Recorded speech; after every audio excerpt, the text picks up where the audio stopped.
householder dies in battle fighting for his country, he comes to the same goal as the yogi by meditation. So it is no less. So that's why he is telling Arjuna, you do your duty.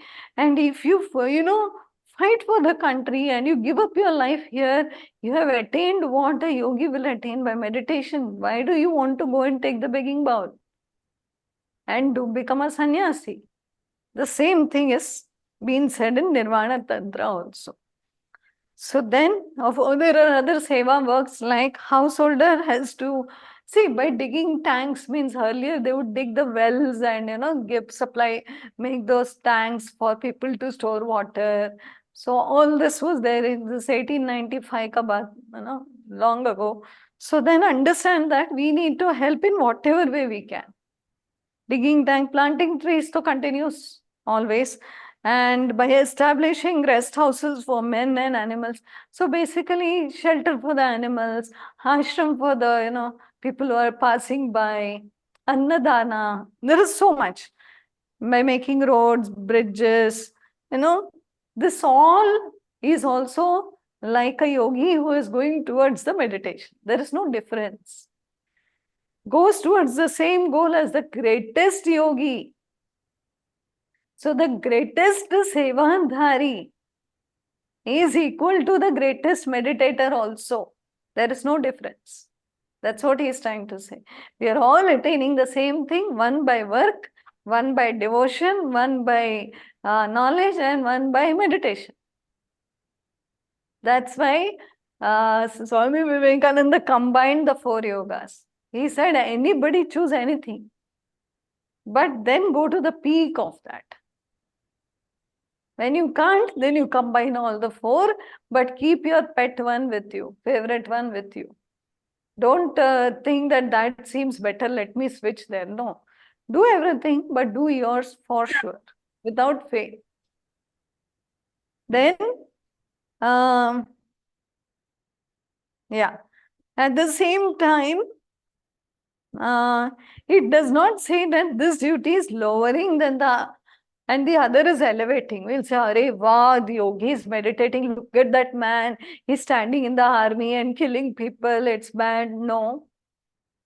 If the army men were not there, I always say this, we would not be sitting aram se today listening to satsang. At the borders, if they are not there guarding us, we can't be sitting and doing satsang and thinking, oh, we are so great. No, we are not. It is because of the other people who are doing their job so well. So well. It is a safe country. We are actually sitting peacefully today, not worried that somebody is going to break into the house or do anything, or we'll be looted. Nothing like that. We are blessed. So then this is because there are those capable men, warriors, who are standing at the borders. So we always need to be, feeling gratitude for them also. See, he's saying each duty has its own place.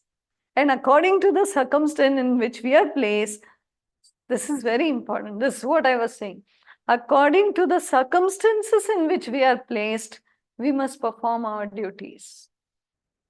Depending on where I am, what I am, like I'm suppose normally very, active, and if somebody is being molested, I go and hit, and I've got that kind of energy. Suppose I'm in an ashram, I have to behave in that circumstance in the way required by me. So wherever required, however you need to be, you just need to be like that. That's all. Now somebody has passed away. We cannot say, Arey, it's all in appearance in your consciousness. No. This is for our understanding. When somebody has passed away, whatever is needed to be done, we know it, we do it systematically as per the ritual. Nowhere can we step back. Everything has to be done. But in your own deeper understanding, in your own meditation, you understand what is it, what is consciousness, what's an appearance. This is for our self-growth. Again, basic summarize. He has done the summary of this. One idea comes out of all this. The idea, according to him, is the condemnation of all weakness. So condemn weakness, all weakness. No weakness is to be said, oh, this is good weakness. There is no weakness that is good. All weakness is to be condemned. Then this is a particular idea in all our teachings which I like, whether it's philosophy, religion, or in work. If you read the Vedas, you'll find this word always repeated. Fearlessness. Okay? Fear nothing. Abhayam. There is no need to even, it comes in all our shlokas also. Abhayam. No fear. Absolutely. Fearless. Fear nothing. Because fear is a sign of weakness. How do we get fear? Why do we get fear? Because we are too attached. That's why fear comes. We're attached to the body. So we're afraid of losing someone. We have fear of losing property, fear of losing job, fear of losing money, fear of losing so many things. Because our attachments and desires are the reason that brings so much fear in us. So he's telling us to understand the Vedas properly so that we can be fearless. And then a man must go about his duties without taking notice of the sneers and the ridicule of the world. This is very important because in schools, in offices, in college, I have seen that there is a lot of bullying, you know. Two people will make jokes on another who is maybe slow or maybe different, you know, and they will laugh and they'll feel that, oh, they are so great doing that. No. We cannot pull down anybody because it makes us feel good. It just pulls our punyas down into the drain. Each time I speak ill about somebody, each time I get upset on somebody, each time I fail to respect somebody, each time I get angry, I'm just finishing my punya. Your bank balance of punya is finished. Then you say, I don't know why God is giving me all this trouble. That is because I finished my punyas. By doing what? By doing all this, so many things. Be aware of every single action you do and every thought that arises in the mind. Don't put it into action if you feel your bank balance of punya will go down. At that moment, we feel, nothing will happen. Where is God and what He will do? How He will know I did this? He will know. If you understand where is God, God is everywhere, you will know that it is being watched and it will be taken. Now the Google is watching us. If we just speak about something, it comes in the recommendation. I didn't even check. We are just speaking. Other day I was speaking to Savita. They were speaking about some pillow cover. Nothing, only speaking, no checking. Her sister's mobile, when she goes home, there is only pillow cover advertisement or pillow advertisement, whatever it was. So imagine, then it's listening. So then we have to turn the mic off. There are so many instances. So then if Google is God, Google can listen and send recommendation to us because we are speaking. Mic is on. So the next recommendation comes as the thing that we spoke. Or ads will come. So if that is so intelligent, what about us? We should be more intelligent, but we are not. What about God? We are for sure that Google, we say Google is God, but I think there is God, right? That's why we say Google is God. So then God is smarter than Google. So even if I close the door and I do something, God is going to see and going to come after us. So then we have to be very, very, very careful. Okay?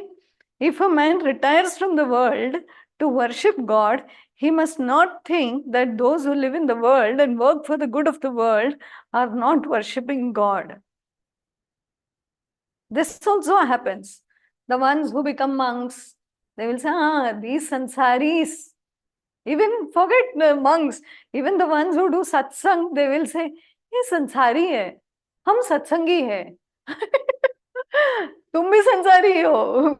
Nobody is out of samsara. Everybody, even the monk, is in very good in samsara only. Okay?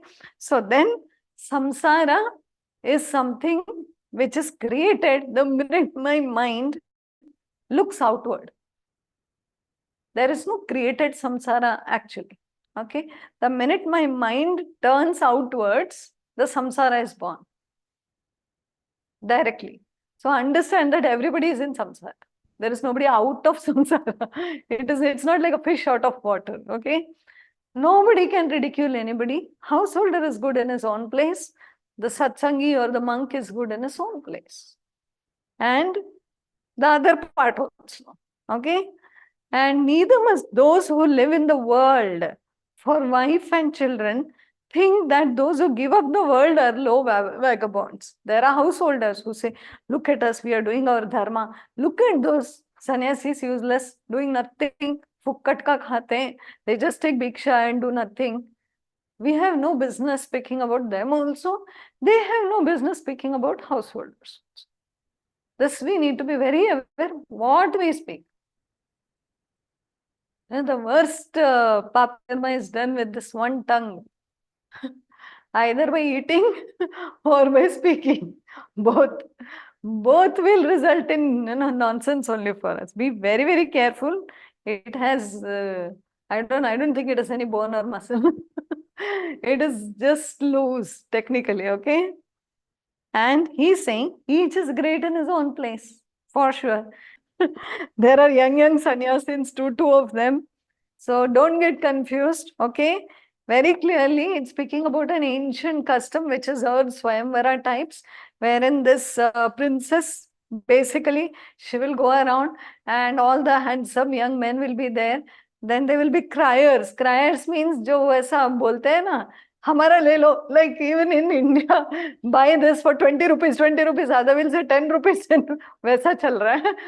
So there is no money, but each one is having their own people who will say, he is very educated, this one is very young, look at him, so handsome. So everybody is promoting their young fellow. And all this is going on. But if the princess is not pleased, she will move on rejecting till she sees someone who she likes. However, anybody is promoted, the one she likes, she will garland. This is the process of Swayamvara. Now, in this country where the first king, okay, and the young sannyasin have come, they have come to a kingdom where there is a king and the princess. This princess is going to do the Swayamvar, okay, and when she is doing it, she sees a young sannyasi, not our sannyasi, not sannyasi number 1. This is sannyasi number 2, okay. She sees a young sannyasi, so handsome, so handsome. We'll call this one handsome sannyasi, okay, not to get confused. First one is young sannyasi, second one is handsome sannyasi. Handsome sannyasi as if the sun had come down on earth. Itna tejasvi. That's what it means. So tejasvi. It's not like very, nice and soothing when we hear this. It feels bad, okay? But still we have to understand this. So now the princess was very much crazy about the handsome sannyasi. So she follows him and gets, stuck in some forest. And these two, the king and the first young sannyasi, follow also to see where she is going and what's happening. When they go there, then she's crying and they say, don't cry. Be here. Tomorrow we'll take you back to the palace. It's now risky to go. So they are all resting under a big tree. Now, in that same big tree, there is a householder bird. So there is a bird, wife bird, and 3 children bird. They are family, so householders, right? Okay. So now they say, oh my God, they must be feeling cold. They have come to our house, under the tree, and they are feeling cold. So then they, with their beaks, they gather something, light a fire, and, they make them. Then what about their food? They will be hungry, no? So one of the bird thinks, we have no food. So he jumps into the fire so that they can eat him.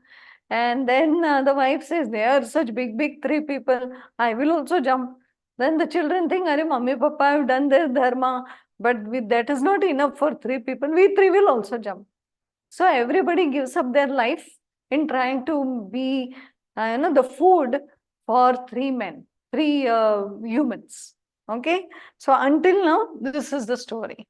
Akshita, now will you complete the story? Amazed at what they saw, the three people could not, of course, eat these birds. They passed the night without food, and in the morning the king and the sannyasin showed the princess the way, and she went back to her father. Then the sannyasin said to the king, King, you have seen that each is great in his own place. If you want to live in the world, live like those birds, ready at any moment to sacrifice yourself for others. If you want to renounce the world, be like that young man to whom the most beautiful woman and a kingdom were as nothing. If you want to be a householder, hold your life a sacrifice for the welfare of others. And if you choose the life of renunciation, do not even look at the beauty and money and power. Each is great in his own place, but the duty of the one is not the duty of the other. So this is the con- conclusion. Okay. So the conclusion is very clear. The last 1, 2, 3, 4 lines are the conclusion of the whole, the whole chapter, you could say, literally. So then the chapter is complete, first of all. But at the same time, those people did not, of course, eat those birds. They were very shocked and amazed. And they went back in the morning, and the sannyasin, young sannyasin, tells the king that each is great in his own place. If you see the sannyasin, the handsome sannyasin did not fall that, oh, what a beautiful princess, and I will get half the kingdom. Fukat mein, kuch nahi, aise hi. Wow, yeah, what I'll get. I am being a sannyasi. I'll have to take Bhiksha and maybe I will realize and maybe I will not realize. Why should I do the struggle? I am getting a beautiful woman with the kingdom. Let me take it. No. Sannyasi was very strict. Renunciation is full renunciation. Clearly. I'm not means I'm not. Very clear mind. So he is great in his own place. Now, householder story is not given by human beings. It's given by birds. How the householder birds, for the welfare of others, are ready to sacrifice their own life. This is the level of a true householder. So this does not mean that we give up our lives, but we should work hard for the welfare of the society also. We are too busy working only for ourselves, then maybe for our family, but not beyond. We will not even work hard for our relatives, maybe not even much for our friends, but step by step, we should work hard technically for the needy, because sometimes relatives don't need us. We are simply going and wasting our time. Friends and the rest, I would say the society, the poor, the mentally retarded, the handicapped. There are so many old age homes, and when you go and see, they don't have eyes, they don't have, so many issues are going on. There, if we can go and spend some time doing whatever little seva we can do, that should be a good householder. Something where you have done selflessly without getting anything. No Instagram photo, nobody checking you, nobody saying, Are kya baat hai? Nothing like that. You just go, you spend time with them and come back. It's the best thing you can do.